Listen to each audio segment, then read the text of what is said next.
Kim Chiu at Paolo Avellino, nagpakilig agad sa Ontario. Kim binuking tungkol sa love life.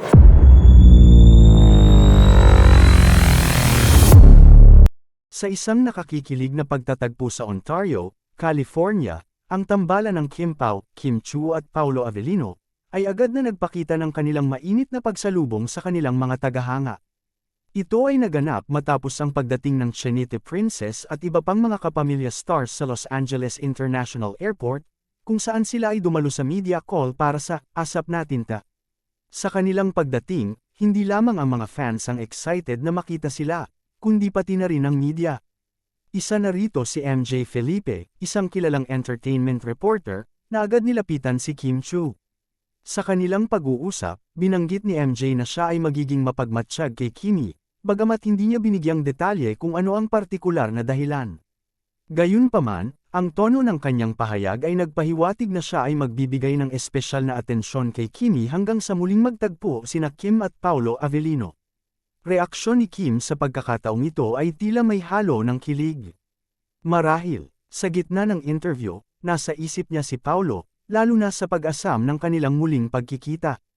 Ang mga tagahanga at media ay nasaksihan ng malambing na pagtugon ni Kim sa mga tanong, na nagpapakita ng kanyang pananabik at posibleng damdamin para sa kanyang kapareha sa screen.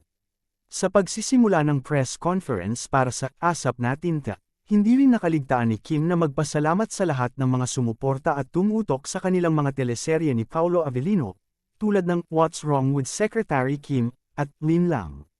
Ang kanyang pasasalamat ay nagpahiwatig ng malalim na pagpapahalaga sa suportang natanggap nila mula sa kanilang mga fans at sa industriya. Ang mga pangyayaring ito sa California ay hindi lamang basta mga kaganapan ng pagtatagpo at interviews, kundi mga sandali ng pagpapakita ng suporta, pagmamahal, at koneksyon sa pagitan ng mga artista at ng kanilang mga tagahanga. Ito rin ay isang pagkakataon para sa mga artista na muling kumpirmahin ang kanilang dedikasyon sa kanilang craft at ang kanilang pasasalamat sa walang sawang suporta ng kanilang mga taga-subaybay.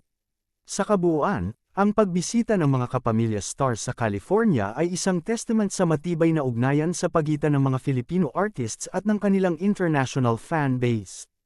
Ang bawat pagtatagpo, interview, at pasasalamat ay patuloy na nagpapatibay sa kultura ng paghanga at suporta na umiiral sa mundo ng Pilipinong entertainment, lalo na sa mga proyektong tumatawid ng mga dagat at kultura upang makipag-ugnayan sa mas malawak na audience.